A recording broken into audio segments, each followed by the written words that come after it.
What's good, y'all? Welcome to my review for this week's episode of Dragon Ball Super. And man, this episode was fucking phenomenal, ladies and gentlemen. We had Kefla versus Goku. My man Goku was an absolute beast. And I love how throughout the first half of the episode was everybody putting this woman over like she's Roman Reigns. And I was like, my god, her power level is so high, she's right up there with Goku. My god, she's more powerful than him. And I'm like, Jesus fucking Christ, what is this shit? And then Goku comes in there being like, bitch, you ain't shit. Fucking love that, man. Fucking love that, man. Before I begin, there's a couple things I want to discuss real quick.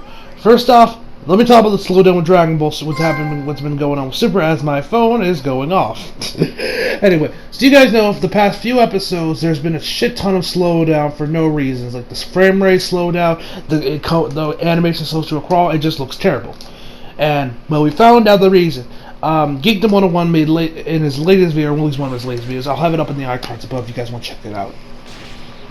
We find out that actually one of the guys that works at like Adult Swim works in the Toonami block, I forget the dude's name, said that actually the reason what's going on with Dragon Ball Super is because of this test that's been going on, this like seizure test that's been going on, which all TV shows or at least animes or that go through this process to make sure hey that won't trigger epilepsy.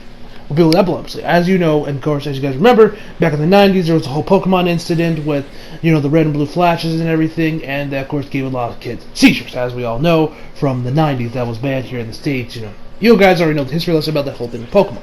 And since then, they've all been having this little test they've been going through. Japan, you can definitely see this a lot more with, like, when crazier shit happens, you see this, they drop the brightness a lot, just make sure that they happen. They don't really slow down frame rates as much, they just usually like drop the brightness a lot to make sure, like, when crazy stuff happens, like, in the latest episode of Attack on Titan, there was that whole thing, or at least one of the latest ones, or at least the latest one that aired on Toonami, which I love that episode, that was fucking fire, where Levi is slicing up the Beast Titan, the brightness went down, and stuff like that is what they do. They don't usually drop the frame rates, as we saw when these episodes aired. There were no frame rate drops, there was no slowdown, none of that shit that we've had here. So, anyway, so they go to this test, but what's been going on is mostly the people that the person that's been behind these episodes has been a little overzealous and slowed them down to ludicrous degrees when they don't need to be, and they don't even tell Toonami or Adult Swim what they're doing. So they just kind of go through the episodes and they just air them, and without even them knowing about the slowdown problems. So. Yeah, and so now, of course, Toonami has come out, told these guys, hey, stop doing this, you're ruining the show, and so they have to come back and slow down I think it said, they'll slow down to, 1 frame now, I think it was, instead of 4. I think I could be wrong, like I mentioned before, it's up in the icons, but if you want to check out the video. So yeah, and you could tell, because here, there was no slowdown, thank Christ. Which I was getting really sick and tired of that slowdown. I was like, Jesus Christ, what's with all this fucking slowdown, man? Anyway, so, yeah, that was great. So that was great. I'm looking forward to that. And actually, in a couple weeks, we actually got Gundam, Mobile Suit Gundam, the Origins coming out on the 6th. Just so they debuted the trailer for that. Looks amazing. I can't wait to watch it. You guys know me. I'm a big fan of Gundam. I love my Gundam. Iron Blood Orphans was my favorite series. I love Gundam Seed. I thought it was also great. Seed Destiny is also fantastic. Unicorn, I thought it was awesome as well. And I'm looking forward to seeing the origins of the Universal Century timeline. That's going to be fun. But I checked Mal, and actually these are hour-long OVAs. So I'm curious what Toonami's going to do. I don't know if they're going to chop the episodes to 30 minutes each, making it a 12-episode series, or they're legit just going to give this whole series 2 time slots, which I'll be surprised if they do that. I mean, Toonami's no strangers to 1-hour specials, but, I'll be shocked if they actually give 2 slots to Gundam, But yeah, I'm glad Toonami has been adding a lot more Gundam series. So we had this, Unicorn, Iron Blood Orphans. Maybe, who knows, maybe Seed and the new dubs of Seed and Seed Destiny will make their debuts here as well. Which, at least I hope, anyway. Anyway, so enough of me rambling on about other shit. One other thing, Lupin the Third. Great stuff there. I love the latest episode of Lupin the Third when they got these 3 guys trying to pick up Ami, and Lupin comes in there and he just whoops their asses, and he puts his gun in one of their mouths, and he's just like, if you're not willing to go all out, why even bother trying? That was all. I was like, oh man, it shows you that Lupin's all business when he needs to. Yeah, he makes his joke, but nah, this man's all business, and he can kill you and not bat an eye at it. I love that shit, man. Anyway, so let's just get to the episode. So he starts this off. Gotta go got Goku with Kefla, and it's kind of like, all right, let's get it down. And you got Beerus and all the others being like, oh, she's like, top. And Beerus is more like, what was the catalyst for him to go autonomous ultra instincts? I love the way that Frieza says it, though. I love Frieza in general, also. Anyway, so, and Whis tells us probably Kefla, her immense power and everything.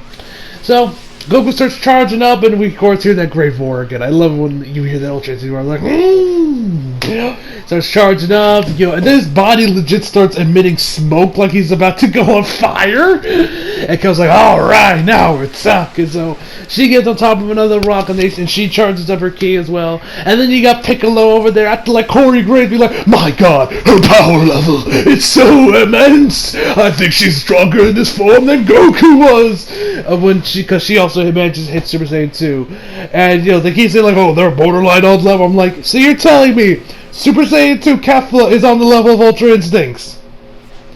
I'm sorry, but no, that does not make sense. Like, I get it that Universe 6 is more powerful than Universe 7, and I get it that we got Kaylin here who is, like, the female Broly, but this feels so unearned, Like, so it's going to, oh, but what about Broly? Well, with Broly's case, they at least made more sense because, for one, they also add that the fact that his massive Super Saiyan Rage form, whatever the official name for it's called, is mixture of that with the power of the Great Ape form, and plus it's kind of Broly's whole gimmick is how powered that he's like the strongest Saiyan. So that there it feels a lot more earned. They made a lot more sense. Here it just feels like she's just getting power-ups for no other reason. I don't know. That might just be me. Anyway, so they keep charging up, then Goku kind of stops like, and Kale's like, whoa, Kefla's like, whoa, not gonna charge him some more, Goku? And he's like, no, this is fine. So they get ready, and then Kefla charges towards him. Goku easily dodges it.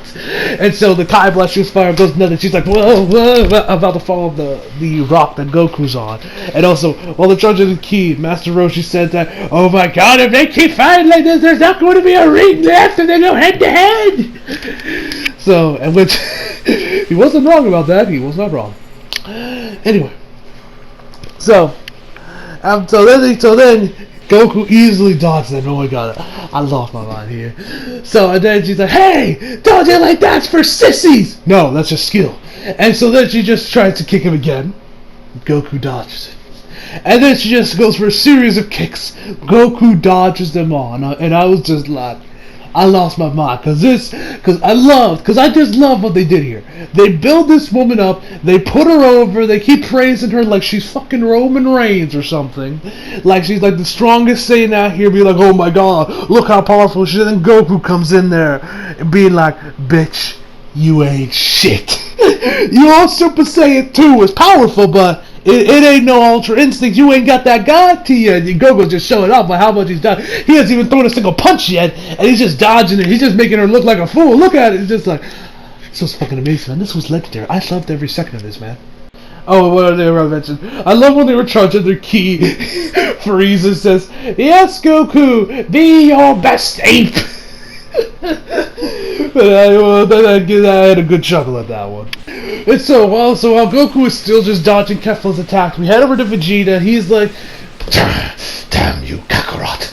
You master that power that Whis told us about. And then they play then they get back a flashback to Universe 6 arc when Whis first told them about Ultra Instincts, about fighting without thinking about or moving without thinking, And then my man Vegeta, I feel so bad for my man Vegeta, says, damn you, Kakarot. You might have beaten me there first, but I'll master it first. And I'm like, Toriyama didn't even give you that much, man. My man Vegeta always gets shafted. Seriously, it's like I'm looking at Seth Rollins and Roman Reigns right now. Anyway, So yeah, Vegeta's pissed. We get back to Goku. He's still dodging Kefla's attack. While in the middle of this little Champa and the Supreme Kai are out there in the middle about to have a fucking stroke. And they're like, no! And then you got the Supreme Kai being like, damn you! Come on, beat them! And then Beerus is like, Champa, is there something wrong with your Kai? He's like, he's like this here. He represses his anger in the public. Man, y'all losing over there. I couldn't tell if Beerus was actually being sarcastic or not because his expression looked like he was actually concerned or like, what the fuck is going on? Well, it sounds like he was kind of being sarcastic, like, oh, is there something wrong with your Kai there, Beer or Champa? Like, whatever the case may be, I don't care. It is fine. It was epic here, and this is when actually Ultimate and it leads to when Goku starts landing a punch.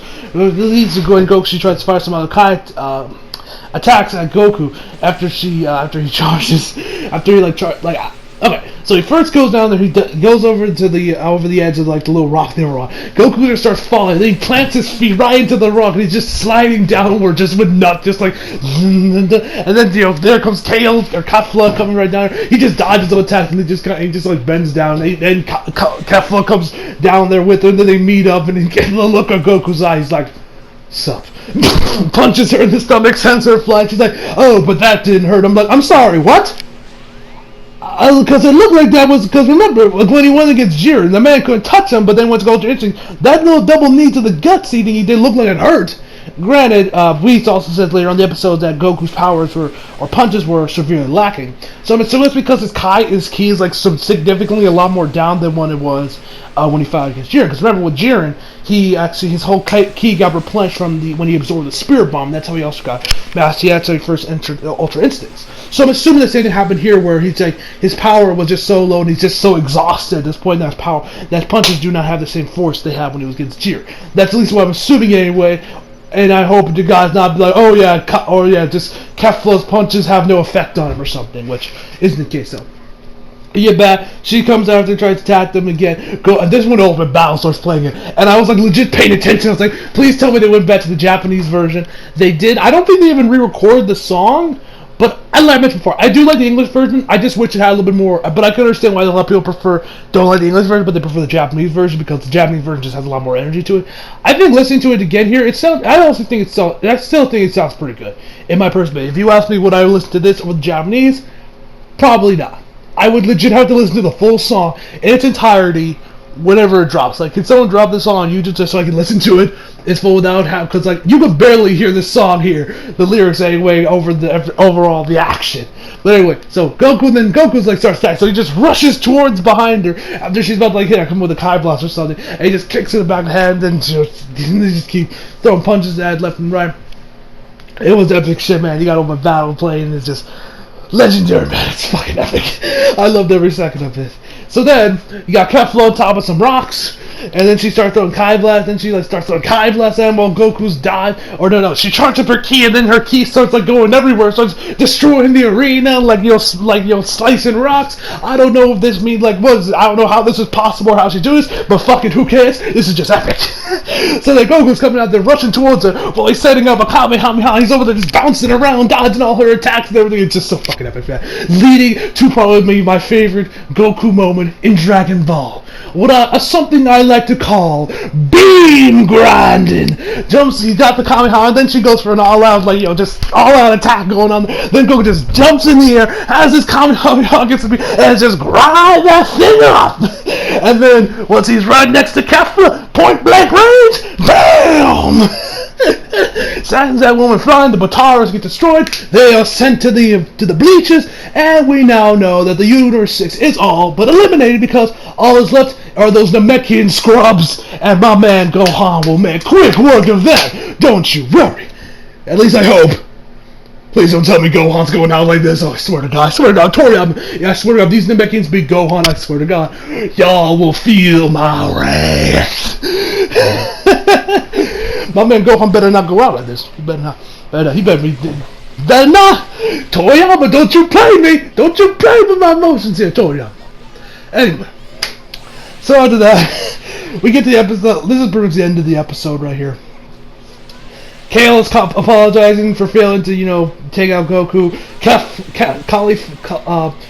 Caulifla, she's fucking pissed off. She's like, "Hey Goku, I will defend you next time." And Gamba's like, "Hey, calm down."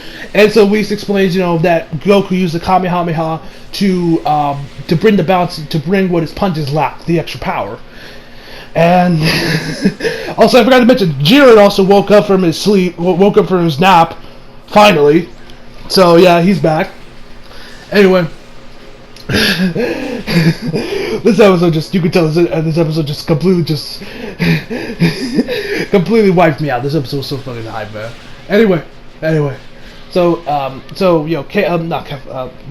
Whis keeps explaining on about, what happened when Goku did in the fight. Also talks a little bit more Ultra Instincts about how Goku needs to learn how to move without thinking, but martial arts is kind of impossible because you're always looking for openings and such. So it's gonna be hard for Goku. And also, one other thing, I don't think I mentioned this earlier on, but before Goku starts landing some punches on Kale, we see his fists start expanding.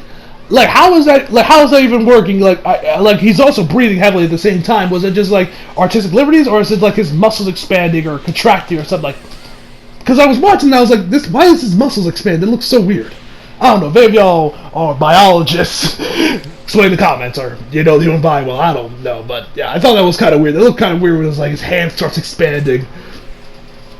Anyway, so yeah, that's pretty much the end of the episode. We see the Namekians are like, yes, we will take out Goku and Piccolo. Which they won't. Not and Gohan will make quick work of them. Anyway, guys, so that is where I'm going to end the episode. This is where the episode ends, and this is where I'll end my review. So this episode was fucking hype.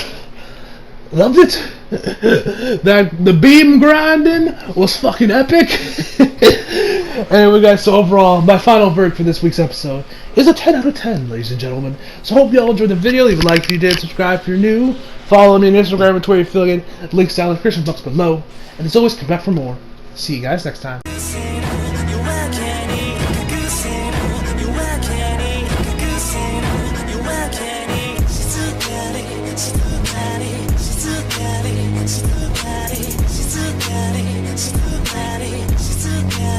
She's too